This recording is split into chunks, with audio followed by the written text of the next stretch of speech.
Hello friends, आज मैं आपके लिए लाया हूँ एसएससी CHSL 2020 का क्वेश्चंस। ये आपके आगे आने वाले एग्ज़ाम्स के लिए बहुत ज़्यादा इम्पोर्टेंट होंगे। ओके, आपकी स्टेट एग्ज़ाम्स हो या फिर सेंट्रल एग्ज़ाम्स हो, दोनों के लिए बहुत इम्पोर्टेंट होंगे यही क्वेश्चंस आजकल में ट्रेंड में है। चलिए शुरू करते हैं।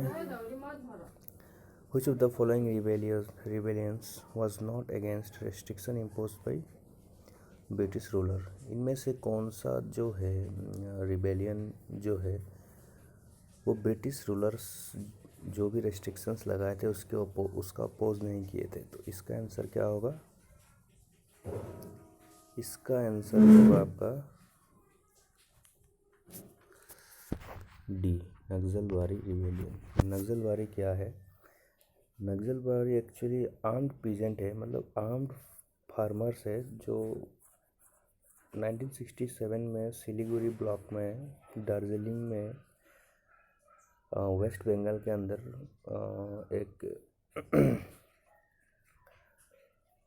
एक रिवोल्ट हुआ था। तब से ये नक्सलवारी ब्लॉक से हुआ था, तो नक्सलवारी रिबेलियन बन गए थे। तो इसका आंसर होगा नक्सलवारी रिबेलियन। ये भी क्वेश्चन ये भी आ सकता है, नक्सलवारी रिबेलियन कहाँ के हैं? तो ये वेस्ट बंगाल के नक्सलवारी रिबेलियन है, दार्जिलिंग डिस्ट्रिक्ट नक्सलवारी ब्लॉक। ठीक है, उसके बाद आ जाओ 2 नंबर में। Which country does Roger Federer represent in lawn tennis competition? Roger Federer कौन से काउंट्री को रिप्रेजेंट करते हैं लॉन टेनिस में? रोजर फेडरर जो है 1981 में जन्म हुआ था इनका बेसेल में, स्विट्जरलैंड में। ठीक है, तो इनका ये करेक्ट आंसर हो जाएगा इसका सी, स्विट्जरलैंड। ओके, और ये ग्रैंड स्लैम चैम्पियनशिप जीते थे।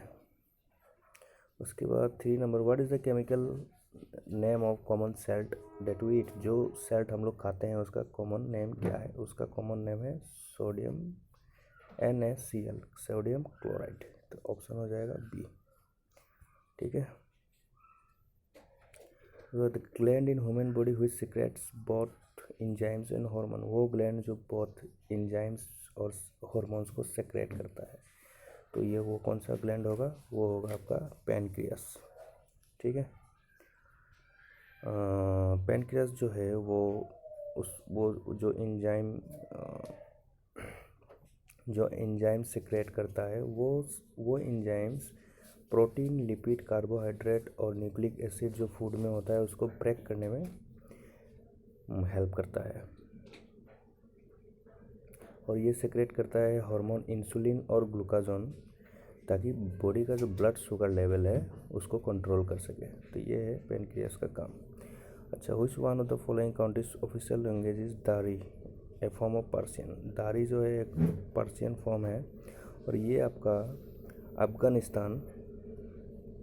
अफगानिस्तान में मैक्सिमम बोला जाता है। तो दारी हो गया official language of Afghanistan. Who is the current minister for commerce and industry?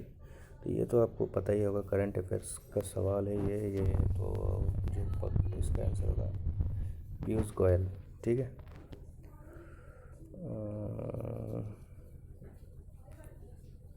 एक सेकेंड।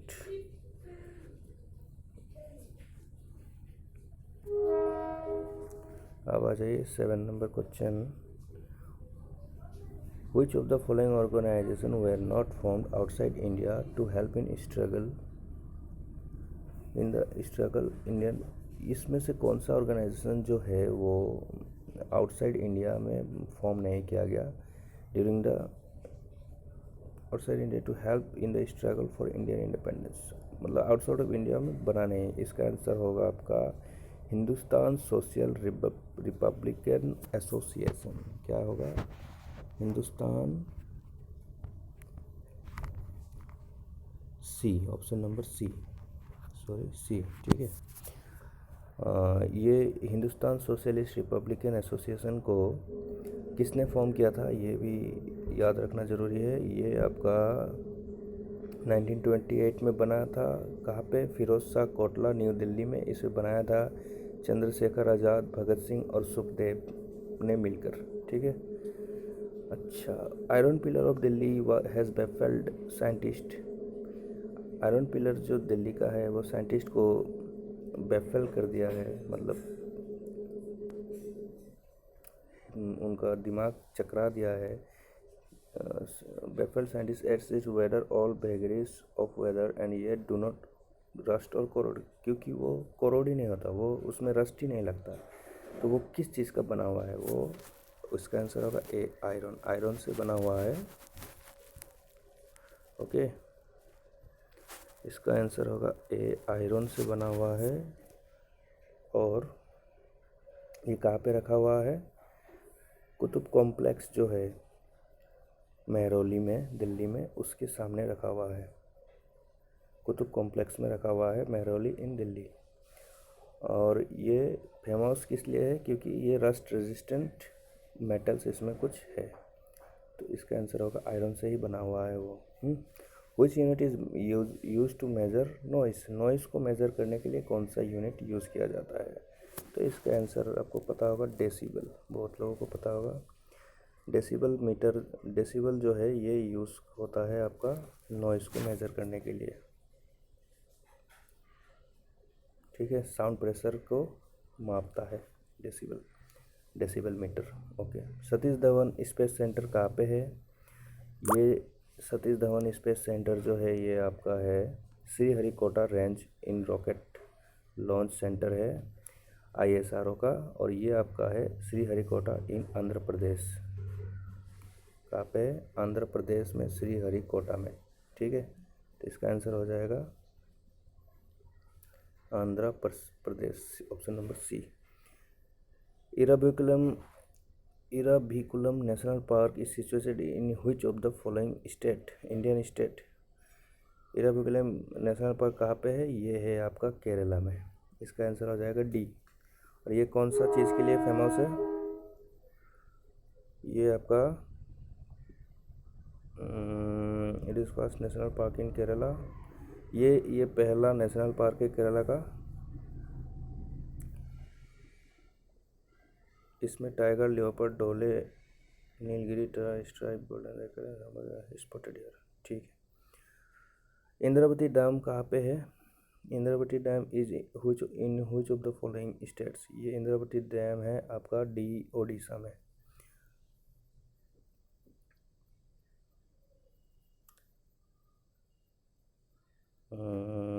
और ये ईस्टर्न पार्ट का सबसे ज़्यादा कैपेसिटी वाला डैम है। ये 600 मेगावाट 600 मेगावाट प्रोड्यूस करता है, इसका कैपेसिटी है। ठीक है। Who among the following was awarded Nobel prize for developing the technology use in indicated circuits? Indicated circuits जो यूज़ होता है PC में, उसके लिए किसे, उसमें जो टेक्नोलॉजी लगाया गया था उसके लिए अवार्ड किसको मिला था? तो इसका आंसर हो जाएगा, इसका आंसर होगा Kilby, Jack Saint Clair Kilby, option number सी।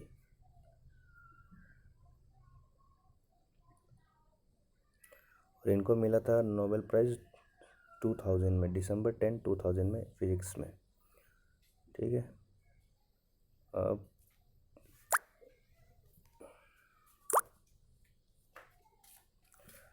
अब आ जाओ नेक्स्ट।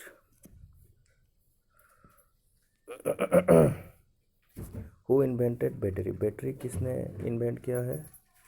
बैटरी इन्वेंट किया है वोल्टा ने।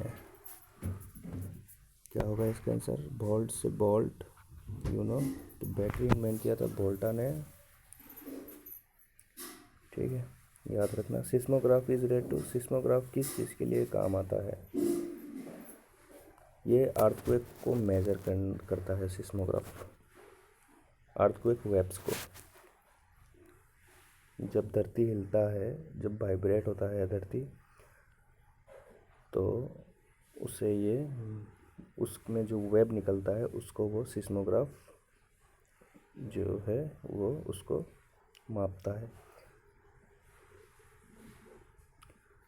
16 number, who is the author of the book Apprentice of a Mahatma, on which the film called The Making of Mahatma is based? Apprentice of Mahatma जो है इसका author कौन है, ये जो किताब है इसका ऑथर कौन है, जिस किताब को देख के एक फिल्म में बन रहा है द मेकिंग ऑफ महात्मा। तो देखो ये जो इसका आंसर मैं थोड़ा डिटेल्स में दूंगा। मेकिंग ऑफ महात्मा 1996 ये एक जॉइंट इंडियन और साउथ अफ्रीकन फिल्म है। इंडिया और साउथ अफ्रीकन दोनों मिलके बना रहे हैं इस फिल्म को, और इसको डायरेक्ट कर रहे हैं श्याम बेनेगल। ये मोहनदास करमचंद गांधी का जो 21 ईयर्स साउथ अफ्रीका में थे उसको लेके कहानी है। और ये जो फिल्म है ये अप्रेंटिस ऑफ महात्मा जो बुक है फातिमा मीर ने लिखा था उसको लेके बन रहा है। तो इसका आंसर हो जाएगा अप्रेंटिस ऑफ महात्मा किसने लिखा है, फातिमा मीर ने। और ये जो फिल्म बना रहा है the making of Mahatma film बन रहा है इंडिया और साउथ अफ्रीकन दोनों मिलके बना रहे हैं, और डायरेक्टर इसके हैं श्याम बेनेगल, याद रखिएगा। With the following river flows through a rift valley, इनमें से कौन सा रिवर रिफ्ट वैली से फ्लो करता है, तो इसका आंसर हो जाएगा नर्मदा, बी।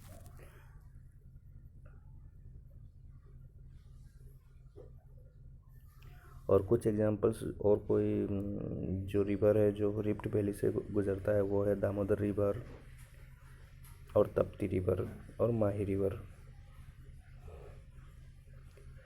अरे 18 minority right days is observe in India on, minority right days ये ऑब्जर्व किया जाता है हर साल दिसंबर 18 में, इसको याद रखिएगा, मोस्ट इम्पोर्टेंट क्वेश्चन। दिसंबर 18 में इसे मनाया जाता है, और इस दिन में क्या करते हैं, ये खाली इंडिया में ही नहीं हर जगह मनाया जाता है, और हर कोई डिबेट करता है इस दिन में माइनॉरिटी राइट्स के लिए, both in India and global level.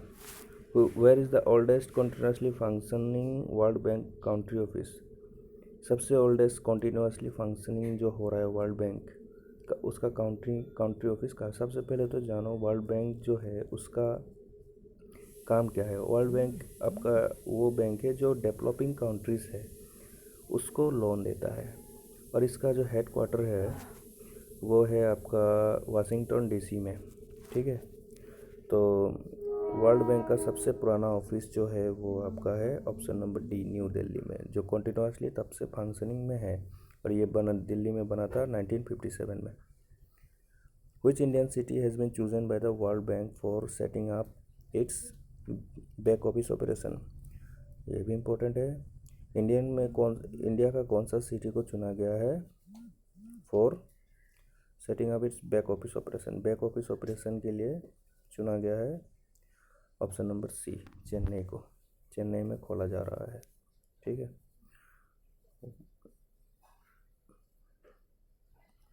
उसके बाद आ जाइए 4th number page. The largest herbarium of India is located at, largest herbarium कहाँ पे है इंडिया में, वो है आपका बोटनिकल गार्डन कोलकाता, कोलकाता में है इंडियन बोटनिकल गार्डन कोलकाता में है, और इसमें लगभग 10 लाख स्पेसिमेन है, 10 लाख, ओके।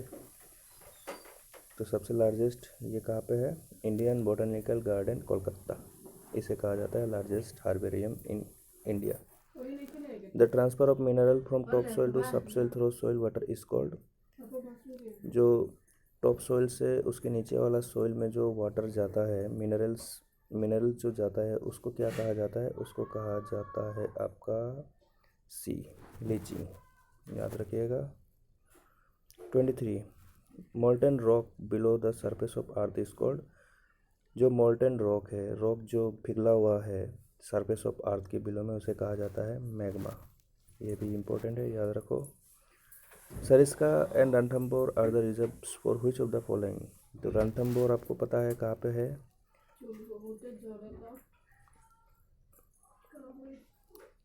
रणथंभौर और सरिस्का जो है ये राजस्थान में है। अब दोनों का दोनों टाइगर रिजर्व है। सरिस्का और रणथंभौर ये टाइगर रिजर्व है। The longest sea beach in India, longest sea beach है मरीना बीच। ये कहाँ पे है? चेन्नई में है। ये लॉन्गेस्ट नेचुरल बीच है। ठीक है। Rainfall caused by intense evaporation in equatorial areas is called, evaporation की वजह से जो इक्वेटोरियल एरियाज में रेनफॉल होता है उसे क्या कहते हैं? उसे कहते हैं कॉन्वेंशनल रेनफॉल। तो ये सब क्वेश्चंस बहुत इंपॉर्टेंट है। ये आपके अभी जो फ़िलहाल एसएससी हुआ है उसमें आए हुए क्वेश्चन है। सो इसे ज़रूर से ज़रूर देखो। ऐसे ही क्वेश्चन आएगा रेलवे में, इन्हीं में से बहुत कॉमन मिलेंगे आगे आने वाले एग्जाम्स में। The Andaman is separated from Nicobar by which water body? Andaman और निकोबार जो है ये आपस में इनके बीच में बाउंड्री बनाता है 10 डिग्री चैनल, याद रखना। ओके, अब आ जाओ लास्ट पार्ट 28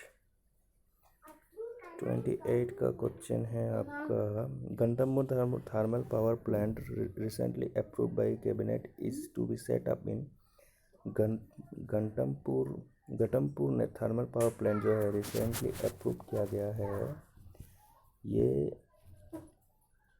कैबिनेट ने अप्रूव किया है। कहाँ पे सेटअप होगा? ये सेटअप होने वाला है आपका कानपुर में, Uttar Pradesh. Kanpur in Uttar Pradesh, option B. ठीक है। ये coal based thermal power plant है। The layer where the decrease in temperature with increasing altitude is totally absent is, वो लेयर जिसमें टेम्परेचर डिक्रीज नहीं होता, हाइट बढ़ने का साथ साथ टेम्परेचर डिक्रीज नहीं होता। The layer where the decrease in temperature with increase altitude is totally absent in, इसका आंसर होगा सी, स्ट्रेटोस्फेयर। स्ट्रेटोस्फेयर में आप जितना ऊपर जाओगे टेम्परेचर उतना ही ज़्यादा होगा। व्हाट इज दक्षिण गंगोत्री? दक्षिण गंगोत्री किसे कहा जाता है? तो ये आपका दक्षिण गंगोत्री जो है अनमेन्ड स्टेशन है जो कि अंटार्कटिका में है। अंटार्कटिका तो पता है जहाँ पे कोई न आ सकता है ना, जहाँ बर्फीला इलाका एकदम पोल्स में जो है, तो वहाँ पे इंडिया का अनमेन्ड स्टेशन बनाया गया जिसका नाम दक्षिण गंगोत्री रखा गया है। और ये 1983 में बना था, बट अभी वो बरीड हो गया है। 1991 से उसका कोई इस्तेमाल नहीं है। ठीक है, थैंक यू दोस्तों। मैं और लेकर आऊँगा, अगर पसंद आया तो लाइक और सब्सक्राइब करें।